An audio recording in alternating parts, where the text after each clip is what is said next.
स्वागत है आपका नए सेशन में। अब तक हमने पढ़ चुके हैं दिल्ली सल्तनत 1206 से 1526 के मध्य। अगर हम देखें इन मुस्लिम इन्वेटर के साथ बहुत सारे लेखक और बहुत सारे संत भारतीय परंपरा से जुड़े। शुरुआत में अगर देखें हम तो महमूद गजनवी के साथ अलबरूनी तथा फिरदौसी जैसे लेखक दिखाई देते हैं और उसी दौर के आसपास हमें एक संत परंपरा भी दिखाई देती है जो भारत आती है। किंतु मोहम्मद गौरी के समय कई सारे लेखक और सूफी संत भारत में आए।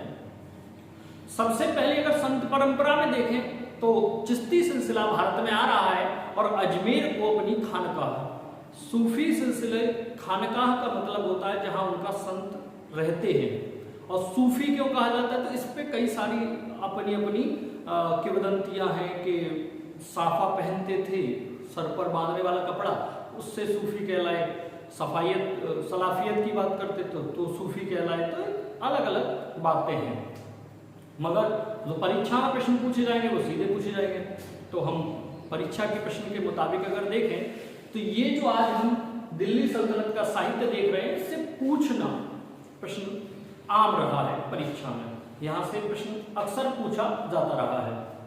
तो अगर हम देखें तो दिल्ली सल्तनत का साहित्य, दिल्ली सल्तनत के साहित्य को मैंने एक रूप में कर दिया है। दूसरा, जो लेखक जिस समय थे मैं उनकी जानकारी इस समय बोलते हुए दे रहा था, मगर उस समय लिखवाया नहीं था, कुछ को लिखवा दिया था। तो यहाँ एक साथ है। अगर हम सबसे पहले देखें तो हसन निजामी ने पुस्तक लिखी है ताज उल मासिर।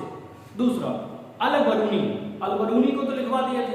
अलबरूनी ने पुस्तक लिखी है तहकीक ए हिंद, या जैसे कहते हैं किताब उल हिंद। उसी समय जिस समय अलबरूनी लिख रहा है उसी समय अगर हम देखें तो फिरदौसी लिख रहा है। फिरदौसी एक पुस्तक का लेखन करता है जिसका नाम था शाहनामा। शाहनामा किसके विषय में लिख रहा है? महमूद गजनवी के विषय में। मिनहाज उल सिराज तबाकत ए नाशरी इस पुस्तक का नाम है। उसके बाद अगर हम देखें तो अमीर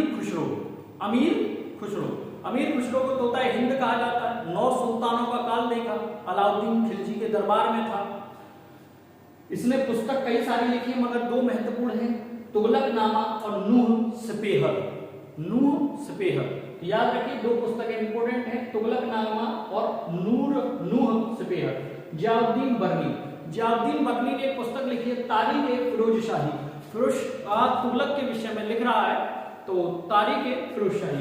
फिरोजशाह तुगलक ने भी खुद स्वयं के विषय में एक पुस्तक लिखी, आत्मकथा मान सकते हैं इसे, फुतहात-ए-फिरोजशाही।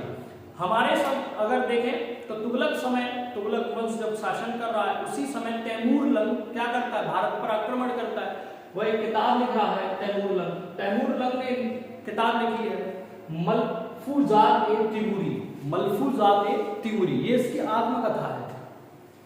याहिया बिन अहमद सरहिंदी, हम देख रहे थे मुबारक शाह के समय, यह देखें सैयद वंश में यह लेखक हमें मिल रहे थे कल, और यह एक पुस्तक लिख रहे हैं तारीख-ए-मुबारक शाही।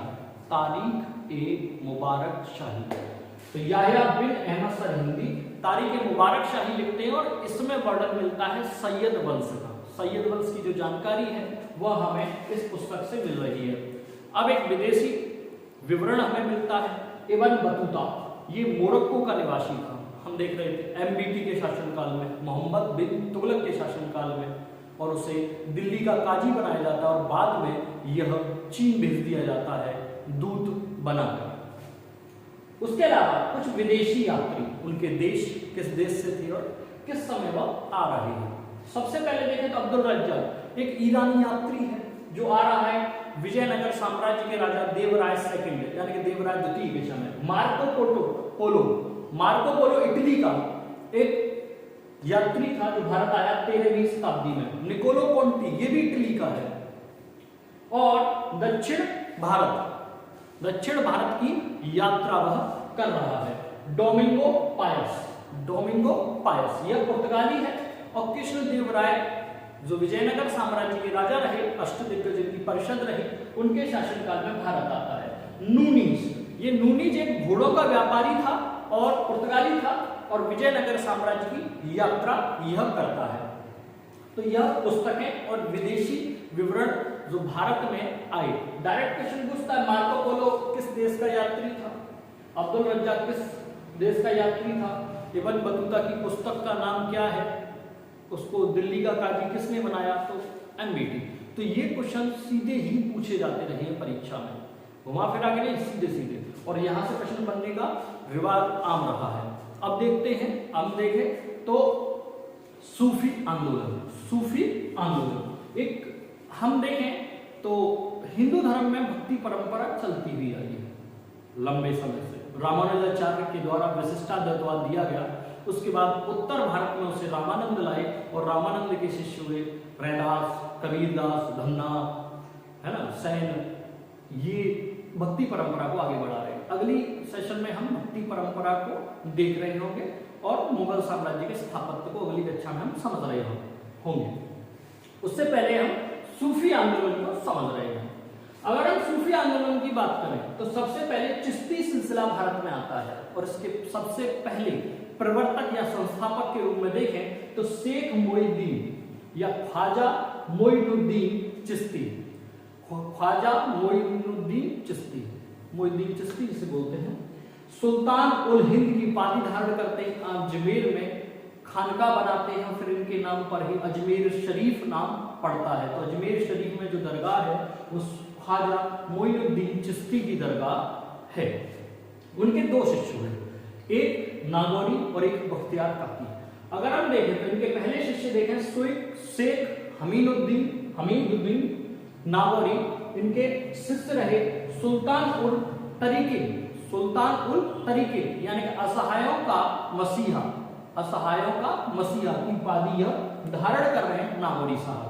दूसरे हैं बख्तियार काकी, ये भी शेख मोइनुद्दीन चिश्ती के शिष्य रहे। दूसरा, बख्तियार काकी की याद में कुतुब मीनार का निर्माण किया गया, कुतुब मीनार का निर्माण। और एक और बात, कुतुब मीनार का इस नींव कौन रख रहा है, तो कुतुबुद्दीन ऐबक। उसका निर्माण कौन करवा रहा है, इल्तुतमिश। उसको आगे कौन और ऊंचा कौन बढ़वा रहा है, तो आप बताएंगे फिरोज शाह तुगलक। उसका जीर्णोद्धार कौन करवा रहा है, तो जहांगीर। एक बड़ी लंबी सी परंपरा को दिखाई देती है। बाबा फरीद, बख्तियार काकी के बाद आपको संत दिखाई देते हैं बाबा फरीद।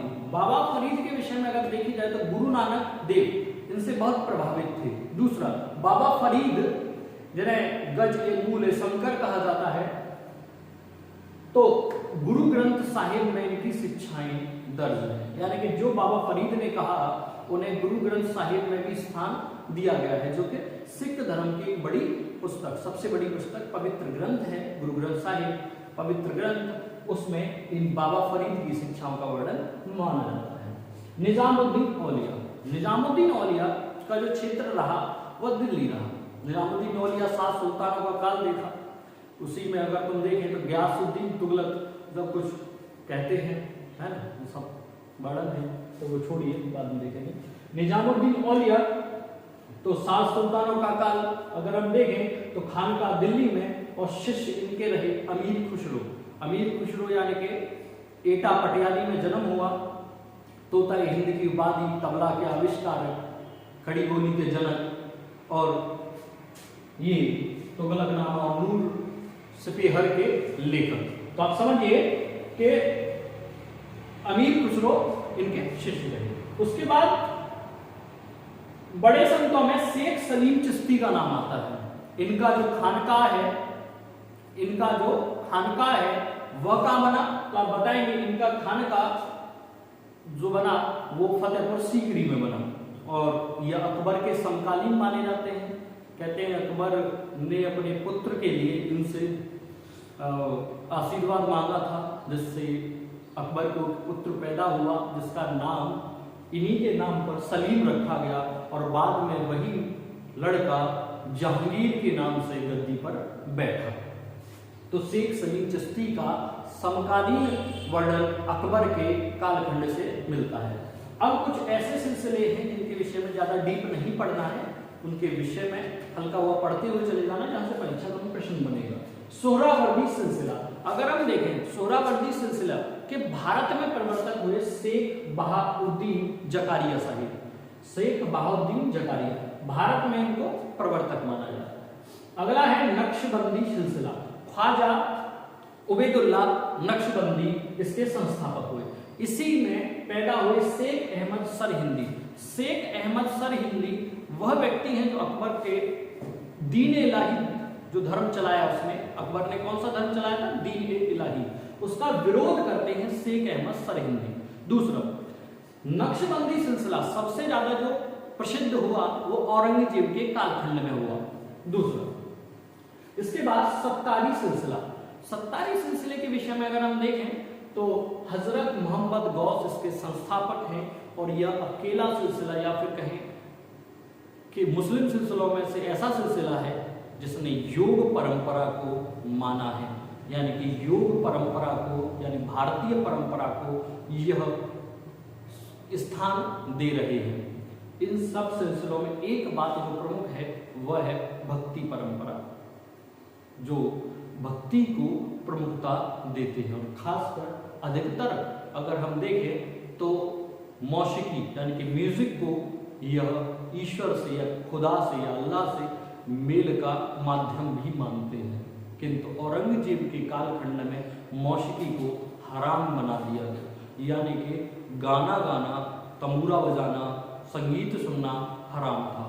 आप ऐसे कोई भी कृत्य नहीं कर सकते जिन्हें मतलब संगीत से जुड़े कोई भी कृत्य नहीं कर सकते, वह हराम था और आपको सजाए मौत का प्रावधान भी था। तो आप समझ सकते हैं इस पूरे सिलसिले के कालखंड को। दूसरा, इस सेशन में हम महत्वपूर्ण किताबों को पढ़े, सिलसिलों को पढ़े। नेक्स्ट सेशन में हम जब देख रहे होंगे तो नेक्स्ट सेशन में हम देख रहे होंगे किस चीज को? तो भारतीय भक्ति परंपरा और बाबर के भारत में जो आगमन हुआ और उसने जो युद्ध लड़े तो उसको हम समझ रहे होंगे, यानी मुगल सत्ता के भारत में स्थापत्य को और भक्ति परंपरा को समझ रहे होंगे नेक्स्ट सेशन में। अगर हम देखें तो बहुत लंबा कालखंड हमने तैयार किया है। हम पाषाण काल से चले थे और चलते हुए मध्यकाल के मध्य तक आ गए। अब हमें जो पढ़ना है वो मुगल साम्राज्य है और मुगल साम्राज्य के अंत होते ही हम एंट्री करेंगे किसमें? आधुनिक काल में, जब हमें विदेशी कंपनियों को पढ़ना है। तो उम्मीद है आपको यह कक्षा अच्छी लगी होगी। अगर हमारा कंटेंट अच्छा लग रहा है प्लीज़ लाइक करिए, सब्सक्राइब करिए, शेयर करिए और बेल आइकन को जरूर दबाइए, जिससे आपको नई वीडियो का पता चलता चले। Okay, thank you. मिलते हैं अगली कक्षा में। नमस्कार।